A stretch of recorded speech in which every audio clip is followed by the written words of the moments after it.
تو میں اس بارے میں یہ میرا لاسٹ کلپ ہے، اور اس کے بعد اب اگر میں جہلم نہیں گیا تو میں ذمہ دار نہیں ہوں گا، اس کا ذمہ دار علی مرزا ہے جو مجھے اب ان باتوں پر بات کرنے کے لیے تیار نہیں ہے۔ اب انجینئر علی مرزا صاحب کو اگر وہ یہ جواب دیتے ہیں کہ ٹھیک ہے جو چیلنجز میں نے کیے ہیں میں ان پر بات کروں گا، اور مفتی صاحب المہند المفند پہ جو میں سوال کروں گا اس کا جواب دیں گے، تو یہ کلپ جس دن انجینئر صاحب کا اپلوڈ ہو گیا، ٹو دا پوائنٹ بات ہو، اس میں ایران توران نہ ہو، آدھے گھنٹے کا کلپ نہیں چاہیے، میں 5 منٹ کی بات چاہیے، تو جس دن یہ کلپ اپلوڈ ہو گیا تو میں انشاءاللہ اپنا ٹائم بتا دوں گا کہ میں کب سفر کر رہا ہوں جہلم کا، اور میں کب بیٹھ کے بات کر رہا ہوں۔ میں ویسے سمجھانے کے لیے بات کر رہا ہوں کہ قادیانیوں سے ہمارا بنیادی اختلاف ہے ختم نبوت کے اوپر۔ ایک قادیانی آ کے مجھے کہے کہ مجھ سے رفع الیدین پہ بات کرو، کیونکہ قادیانی تو رفع الیدین نہیں کرتے۔ We follow generally Imam Abu Hanifa's fatwa were very largely accepted by the Ummah, and unless we find reasons to disagree with him, we would generally follow the fiqh Hanafiya. Investigate personally, directly. The overbearing principle should be that you follow Hazrat Imam Abu Hanifa. This is the entire attitude of Jamaat Ahmadiyya. تو میں ان سے کہوں گا کہ آپ رفع الیدین شروع بھی کر لیں، تب بھی آپ کا میرا اور مسئلہ 1% بھی حل نہیں ہوگا، جب تک کہ آپ ختم نبوت کے اوپر جو آپ لوگوں نے ڈاکہ مارا ہے اور ایک دجال اور کذاب کے بارے میں جھوٹی نبوت کلیم کی ہے اس سے اعلان برات نہیں کرتے، اگلی باتیں تو ہو ہی نہیں سکتی، اس پہ آ کے بات کر لیں۔ ٹھیک ہے، ہم ملاقات کے لیے تیار ہیں، اصول پہ بات کریں، فروع تو بعد کی بات ہے، اصل تو چیز میں تو اتنا ٹالریٹ کرتا ہوں، جب میں آپ لوگوں کے پیچھے نماز پڑھتا ہوں تو رفع الیدین کا مسئلہ تو ویسے ہی ختم ہو گیا، اس حوالے سے کہ میں بغیر رفع الیدین والے کے پیچھے رفع الیدین کے ساتھ نماز پڑھنا، اپنی نماز میری ہوتی ہے تو تبھی میں پڑھتا ہوں نا، آپ تو گواہ ہیں، میں نہیں پڑھتا ہوں، تو پھر اب یہ کہنا کہ فروع پہ بات کرنی ہے، یہ تو مسئلہ چھوٹا رہ گیا۔ آپ تشریف لائیں، المہند علی المفند، دیکھیں میں نے پیپر ہی آؤٹ کر دیا ہے، المہند علی المفند، آپ کی کتاب، آپ کے ڈکلیئرڈ عقیدے۔ اب میری خواہش ہے، بار بار میں ان کو ریکویسٹ کروں گا، سر مفتی صاحب ویلکم، تشریف لے آئیں، ہم ریڈی ہیں آپ کی مہمان نوازی کے لیے، اور جتنا عرصہ آپ یہاں آئیں گے امامت آپ کروائیں، ہم آپ کے پیچھے نماز پڑھ کے بتائیں گے۔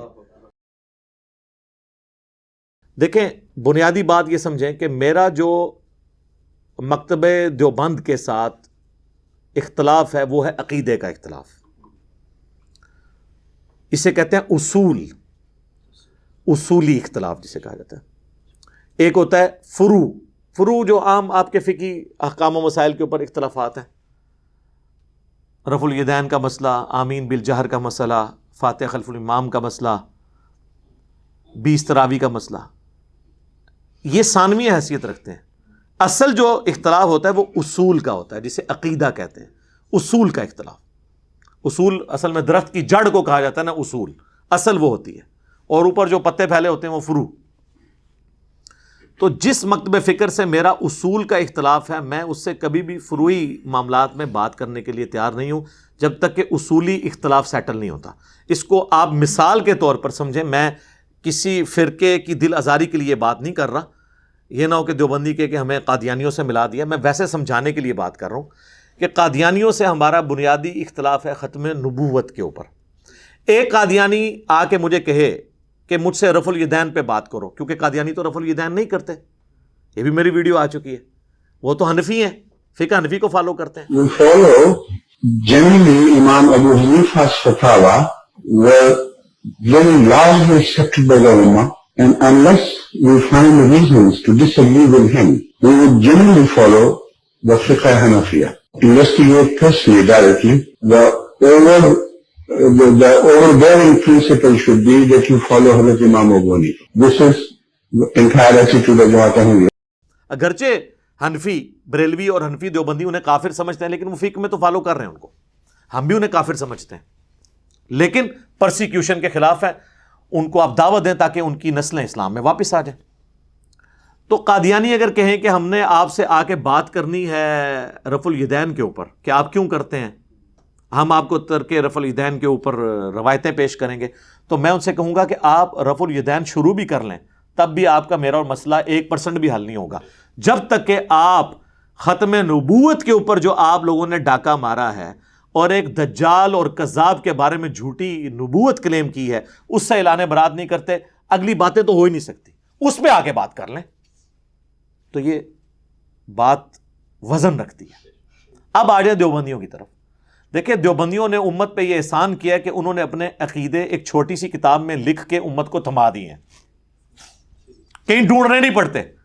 بریلویوں کے عقیدے آپ کو کتابوں سے ڈھونڈ کے لانے پڑیں گے، فلاں کتاب میں یہ لکھ دیا، فلاں کتاب میں یہ، اب بتاؤ جواب دو۔ دیوبندیوں نے امت پہ احسان کیا کہ انہوں نے 1906 میں حسام الحرمین کے جواب میں المحند علی المفند کتاب لکھی، 25 علماء دیوبند کے اس کے اوپر تقریز ہے، انکلوڈنگ اشرف علی تھانوی صاحب، ان کے سگنیچر ہیں کہ میں اس کتاب کو میں نے پڑھا ہے اور میں اس کتاب کے ساتھ ایگری کرتا ہوں۔ اور وہ کتاب عام بندے نے نہیں لکھی، شیخ زکریہ کاندلوی فضائل اعمال والوں کے پیر ہیں خلیل احمد سہارنپوری، انہوں نے لکھی۔ عربی میں وہ کتاب ہے، اردو میں انہوں نے شائع کی ہوئی ہے، PDF ہماری ویب سائٹ کے اوپر رکھا ہوا ہے، آپ ڈاؤن لوڈ کر لیں۔ اس میں جو انہوں نے عقیدے لکھ کے خود بتائے ہیں اپنے، اور بڑے بڑے علماء سے سائن کروائے ہیں، وہ علماء کے آج کے علماء بغیر وضو کے ان علماء کا نام بھی لینا گستاخی سمجھیں، آج کی تو کوئی حیثیت نہیں ہے۔ اس میں جو عقیدے لکھے ہوئے ہیں، مثلا انہوں نے لکھا ہے کہ ہم اللہ کے نبی صلی اللہ علیہ وآلہ وسلم کی قبر مبارک کو اللہ تعالیٰ کے عرش سے، کرسی سے، خانہ کعبہ سے افضل سمجھتے ہیں۔ یہ اصولی عقیدہ انہوں نے اپنا لکھ دیا نا، تو ٹھیک ہے، ہم سے بات کریں، قرآن و سنت سے ثابت کریں یہ والا عقیدہ۔ میں نے ویڈیو میں طبیعت صاف کی ہوئی ہے ان لوگوں کی، ایک ایک ان کی جھوٹی دلیل کا جواب دے کے آئیں بات کریں۔ اسی کتاب میں انہوں نے لکھا کہ ہم بزرگوں کے سینوں، المحند علی المفند میں، ہم بزرگوں کے سینوں اور قبروں سے جائز طریقے سے فیض لینے کے قائل ہیں، اس طریقے پہ نہیں جو عوام الناس میں ہے، بلکہ وہ جو خواص کو معلوم ہے۔ تو آئیں بات کریں، اور ہم آپ کو بتائیں گے کہ آپ کے خواص کس کس طریقے سے قبروں سے مانگتے تھے، جس کی بنیاد پہ آپ بریلویوں کو مشرک کہتے ہیں۔ تو یہ وہ عقیدہ جو المحند میں انہوں نے لکھ کے دیا ہے۔ تو جو المحند کے اندر چیزیں لکھ دی گئی ہوئی ہیں عقائد کے طور پہ، اس پہ تو بات ہوگی، تو پھر اگلی بات ہوگی، یہ ہے بنیادی بات۔ تو سر میں تیار ہوں اس کے اوپر بھی آ کے بات کریں۔ اس کے علاوہ حیات النبی کے بارے میں انہوں نے لکھا، صلی اللہ علیہ وآلہ وسلم، حیات النبی کو ہم بھی مانتے ہیں، لیکن انہوں نے لکھا کہ ہم نبی علیہ السلام کی قبر مبارک میں دنیاوی حیات کے قائل ہیں۔ تو سر ہم کہتے ہیں یہ دنیاوی حیات جو آپ مانتے ہیں یہ کتاب و سنت سے ذرا ثابت کریں۔ برزخی کو تو ہم مانتے ہیں، آئیں اس کے اوپر بات کریں۔ اور اشرف علی تھانوی رسول اللہ، اور اللہم صلی علی سیدنا و نبینا اشرف علی، جس کو یہ لوگ دھوکہ دے کے کہتے ہیں جی خواب کا واقعہ ہے، نہ خواب کا نہیں ہے۔ آل امداد رسالے میں پڑھیں، وہ کہہ رہا ہے میں بیدار ہوا ہوں تب بھی یہی کر رہا ہوں۔ پیر نے یہ نہیں کہا کہ تیرے اوپر شیطان کا حملہ ہو گیا تو توبہ کر، اس نے کہا تسلی ہے، یہ جو تو کر رہا ہے نا بڑا اچھا کام تو کر رہا ہے۔ اس میں تو یہ اشارہ تھا کہ تیرا پیر جو ہے وہ متبع سنت ہے، یعنی اشرف تھانوی صاحب نے اپنے بارے میں۔ تو آل امداد رسالے پہ یہ اشرف رسول اللہ کو آئیں ڈیفینڈ کریں، یہ عقیدے کا مسئلہ نا۔ جب کلمہ ہی الگ ہو گیا پھر یہ بہانہ بنانا جی ہم یہ کلمہ تعلیم تو نہیں کرتے، نہ سر یہ چھوڑیں، آپ اس کو ڈیفینڈ کر رہے ہیں گویا کہ آپ اسے تعلیم ہی کر رہے ہیں، اعلان برات کریں۔ اور یہی لوگ ان سے پوچھیں حش بہشت میں جو چشتی رسول اللہ لکھا ہوا ہے وہ کہیں گے جی بالکل کفری ہے، تو سر وہ بھی ڈیفینڈ کر رہے ہیں اور ان کی تعداد بھی آپ سے زیادہ ہے، ہاں تو پھر تعداد کے اوپر فیصلہ کر لیں۔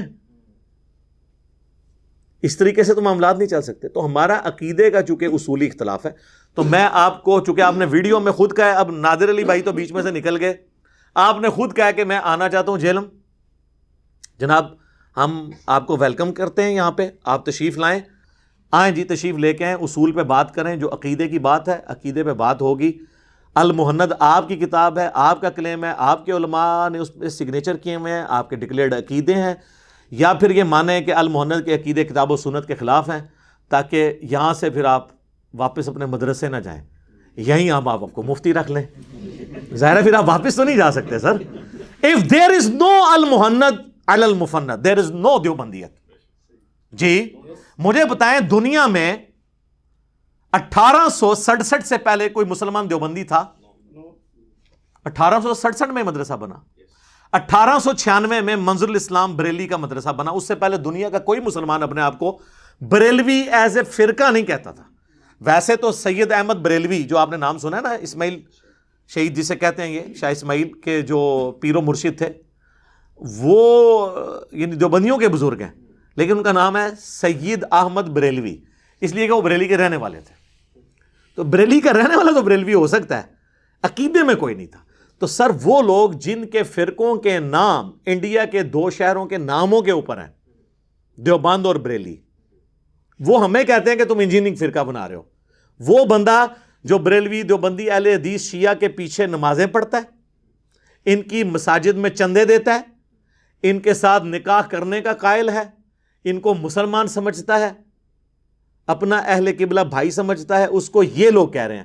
وہ لوگ جو آپس میں ایک دوسرے کو کافر سمجھتے ہیں. تو ٹھیک ہے، ہم ملاقات کے لیے تیار ہیں، اصول پہ بات کریں. فروع تو بعد کی بات ہے، اصل تو چیز میں تو اتنا ٹالریٹ کرتا ہوں. جب میں آپ لوگوں کے پیچھے نماز پڑھتا ہوں تو رفع الیدین کا مسئلہ تو ویسے ہی ختم ہو گیا اس حوالے سے کہ میں بغیر رفع الیدین والے کے پیچھے رفع الیدین کے ساتھ نماز پڑھنا، اپنی نماز میری ہوتی ہے تو تبھی میں پڑھتا ہوں نا. آپ تو گواہ ہیں نا، میں نہیں پڑھتا ہوں. تو پھر اب یہ کہنا کہ فروع پہ بات کرنی ہے، یہ تو مسئلہ چھوٹا رہ گیا. میں تو 20 تراویح والی مسجد میں اگر تراویح کے لیے چلا جاؤں تو میں 20 تراویح پوری پڑھ کے آتا ہوں، کیونکہ مقصد قرآن سننا ہے. میں نے تو کبھی اس کے اوپر نہیں کیا. میں نے تو اہل حدیث کو بھی ٹونٹ کیا ہے کہ ٹھیک ہے 8 رکعت پریفریبل ہے، لیکن جہاں پہ 20 ہو رہی ہیں آپ 20 ہی پڑھ کے نکلیں تاکہ پورا قرآن. یہ نہ ہو کہ آپ کوئی 20 سے کم پڑھے تو آپ بچہ ہی مار دیا ایبٹ آباد میں. وہ جو کل رپورٹ آئی تھی، یعنی ایک مین نیوز چینل بول ٹی وی پہ آئی ہے وہ خبر کہ اس نے 10 تراویحیں پڑھی ہیں، اس کے ساتھیوں نے اسے مار دیا اس بات کے اوپر. ہو سکتا ہے بیچ میں کوئی اور ریزن ہو، لیکن فرنٹ پہ ایک مذہبی ریزن. اس سے بڑی ریزن یہ ہے کہ ہمیں بچپن سے ہم بھی حنفی تھے. میں خود 31 سال تک بریلوی رہا ہوں، پھر اس کے بعد کچھ عرصہ دیوبند کے ساتھ، پھر اہل حدیث کے ساتھ رہا. تو ہمیں بھی بتایا جاتا تھا جو تراویح نہیں پڑھتا اس کا روزہ ہی نہیں ہوتا. آج ہم جب یہ کہتے ہیں نہیں، یہ کون کہتا ہے جی؟ ہم تو کہتے ہی نہیں ہیں. آج ہم یہ کہتے ہیں کہ جی آپ لوگ کہتے تھے یہ رفع الیدین اس لیے ہوتا تھا کہ بت رکھ کے آتے تھے، کہتے نہیں جی ہم تو کہتے ہی نہیں تھے. یہ کون بھی ہمیں کہتا رہا ہے؟ ٹھیک ہے، ہر چیز سے ہی مکر گئے. جب آپ کو علمی گراؤنڈ پہ لا کے پھینکے آپ ہر چیز سے ہی منکر ہو گئے. ٹھیک ہے، یہ چھوٹے مسئلے ہیں.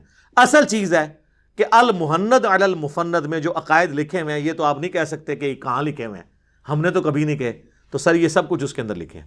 ابھی جو اس میں انہوں نے گستاخانہ عبارتوں کا دفاع کیا ہوا ہے، وہ بعد میں اس پہ بھی بات ہوگی. جو حفظ الایمان کی عبارت ہے، نبی الاسلام کے علم کے ساتھ تشبیہ دی گئی ہے جانوروں اور پاگلوں کے علم کو. ٹھیک ہے جی. اسی طریقے سے جو ہے وہ نبی الاسلام کے علم سے زیادہ علم شیطان کا علم بتایا گیا ہے. یہ ساری باتیں، یہ وہ ساری باتوں کے جواب دیے. اسام الرمین میں فتوے ان باتوں پہ تھے، اس کے جواب میں یہ ہم بعد میں دیکھیں گے. پہلے جو آپ خود اپنے عقیدے کلیم کر رہے ہیں نا، ان کے اوپر بات کر لیں. تو ٹھیک ہے، اصول پہ بات کریں، ہم تیار ہیں. اگر کوئی کہہ دے میں ان عقیدوں سے اعلان برات کرتا ہوں تو پھر بات ختم ہو جائے گی. پھر اعلان برات کا مطلب یہ ہے کہ جن کے یہ عقیدے ہیں نا وہ بد عقیدہ تھے. ہاں یہ مطلب ہے. یہ نہیں ہے کہ ایک قادیانی آ کے کہتا ہے جی میں غلام احمد قادیانی دجال کو پیغمبر نہیں مانتا، میں اس کے عقیدوں سے ایگری نہیں کرتا، لیکن میں قادیانی ہوں. نہ، اس کا مطلب یہ ہے کہ وہ پھر تم اس کو کافر مانو گے. یہ اس میں سے امپلائیڈ ہوتا ہے، اس کو آپ نے اس کے کنکلوژن تک پہنچانا ہوتا ہے. تو ٹھیک ہے جناب، ویلکم. ہم انتظار میں ہیں انشاءاللہ. ہم تو یقین کریں اب ایک ایک لمحہ جو ہے نا شوق سے گزاریں گے کہ کب مفتی صاحب یہاں پہ تشریف لائیں. ٹھیک ہے نا جی، جب مرضی لے آئیں. آپ جس دن یہ ویڈیو اپلوڈ ہو اس سے اگلے دن ہی بے شک ٹکٹ کٹائیں، آپ رابطہ کریں ہماری اکیڈمی کے اندر. بلکہ وہ میں نادر بھائی کی بھی ڈیوٹی لگا دیتا ہوں کہ بھائی یہ ویڈیو اپلوڈ ہو گئی ہے، مفتی صاحب کو لے آئیں انشاءاللہ. مینیو آپ کی مرضی کا. جہاز میں آپ کو اکانومی کلاس میں ٹکٹ لے کے دے سکتا ہوں، مہنگی والی نہیں.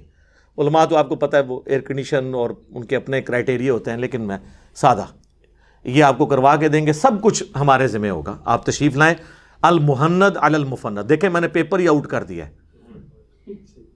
المحند علی المفند آپ کی کتاب، آپ کے ڈکلیئرڈ عقیدے جس پہ آپ نے اس وقت کے صوفی علماء عرب کو آپ کے بزرگوں نے چکمہ دینے کی کوشش کی حسام الرمین کے مقابلے پہ، اور کہتے ہیں جی وہ علماء عرب نے فتوے واپس لے لیے تھے. نہ سر، حسام الرمین میں جن علماء نے فتوے دیے نا، ان میں میجارٹی علماء کے ان میں سے کسی کے بھی سائن المحند کے اوپر نہیں ہے. یہ اور مولوی ہیں جی، یہ بھی انہوں نے دھوکہ دیا ہوا ہے. اور جو المحند میں جن علماء عرب نے تقریض لگائی ہوئی ہے نا، وہ تقریضوں پہ بھی ہم بحث کریں گے. اس میں انہوں نے یہاں تک لکھا ہے کہ ہم نبی علیہ السلام کے بارے میں یہ عقیدہ رکھتے ہیں کہ آپ اپنی وفات کے بعد بھی دنیا میں جہاں کون و مقام میں چاہیں تشریف لے کے جا سکتے ہیں. یہ المہند میں لکھا ہوا ہے تقریض کے اندر. تو سر کیوں اس میں حیرانگی والی کون سی بات ہے؟ ارواح ثلاثہ میں انہوں نے لکھا ہے کہ قاسم نانوتوی صاحب مرنے کے 6 سال کے بعد اپنی قبر سے نکلے فزیکلی، خواب میں نہیں، اور دیوبند کے 2 مولویوں کی صلح کرائی، دوبارہ قبر میں چلے گئے. تو اگر قاسم نانوتوی صاحب جسد انصری کے ساتھ اور امثالی کے ساتھ قبر سے نکل سکتے ہیں تو نبی الاسلام کیوں نہیں سر؟ آپ کی تو شان بہت اعلیٰ ہے. تو یہ سارے وہ عقیدے ہیں جو المہند میں لکھے ہوئے ہیں. ایک ایک چیز میں ڈسپلے کراؤں گا المہند کی، ٹھیک ہے؟ اور مجھے لگتا ہے کہ میری کرامت ہی یہ نکلے گی کہ یہ کبھی بھی ادھر نہیں آئیں گے. اب میری خواہش ہے، بار بار میں ان کو ریکویسٹ کروں گا، سر مفتی صاحب ویلکم، تشریف لے آئیں، ہم ریڈی ہیں آپ کی مہمان نوازی کے لیے. اور جتنا عرصہ آپ یہاں آئیں گے امامت آپ کروائیں، ہم آپ کے پیچھے نماز پڑھ کے بتائیں گے. ہاں جی، ہاں جی، یہاں پہ جو بھی آتا ہے ہم اس کو ریکویسٹ کرتے ہیں. آپ کے سامنے یہاں شیعہ علماء ہیں، میں نے ان سے نماز پڑھوائی ہے. یہاں پہ بریلوی علماء ہیں، میں نے کہا آپ مسلح پہ کھڑے ہوں. ہمیں کون سا خطرہ ہے؟ ہماری تو سب کے پیچھے ہو جاتی ہے. ہمیں کو خطرہ ہے؟ ہماری تو سب کے پیچھے آئیں، نماز پڑھائیں ہمیں، ٹھیک ہے؟ لیکن یہ نہیں ہوگا کہ آپ کے پیچھے ہم سنت طریقہ چھوڑ دیں، نہیں، یہ نہیں ہوگا. ہم سنت کے مطابق پڑھیں گے آپ کے پیچھے. چونکہ آپ بھی اپنی حنفی پبلک کو یہ نہیں کہتے کہ امام کعبہ رفع الیدین کرتا ہے، لہٰذا حنفی دیوبندی اور حنفی بریلوی جب کعبے جائیں تو امت کی یونٹی کی خاطر وہ رفع الیدین کر لیا کریں. چونکہ آپ اپنی پبلک کو یہ نہیں کہتے نا، وہ اسی طریقے سے نماز پڑھتے ہیں اور اس وقت بھی ان کو خیال آتا کہ امام کی پیروی کرنی ہے. تو ہم بھی نبی علیہ السلام کی پیروی کریں گے، آپ کے پیچھے ہم نماز کے قائل ہیں. ہاں بالکل قائل ہیں اور فائل ہیں، سب کو پتہ ہے. یہاں بھی آپ جن سے بھی پوچھ لیں، میری نمازیں کبھی بریلویوں کے پیچھے ہوتی ہے، کبھی دیوبند کے پیچھے ہوتی ہے، کبھی شیعہ کے پیچھے ہوتی ہے، اہل حدیث کے پیچھے ہوتی ہے، سب کے پیچھے. اللہ کا شکر ہے.